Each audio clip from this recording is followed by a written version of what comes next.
রোহিঙ্গা প্রত্যাবাসনে বিশ্ব সম্প্রদায়কে আরো সক্রিয় হওয়ার আহ্বান প্রধানমন্ত্রীর। জলবায়ুর বিরূপ প্রভাব মোকাবেলায় চাইলেন সহায়তা। 20 দলীয় জোটের নিবন্ধন নেই 12টি। নির্বাচনে তারা চায় 200 আসনে লড়তে, বিএনপিকে দিতে চায় 100টি। বিএনপি নির্বাচনে গেলে আওয়ামী লীগের সঙ্গে থাকবে জাতীয় পার্টি, চাইবে 100 আসন, সরকারে গেলে 10 মন্ত্রণালয়।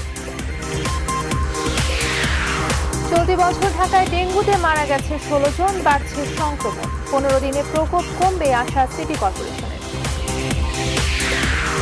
এবং এশিয়া কাপের মেগা ফাইনালে কাল ভারতের মুখোমুখি বাংলাদেশ। আত্মবিশ্বাস নিয়ে খেললে জয় সম্ভব বলছেন বিশ্লেষকরা।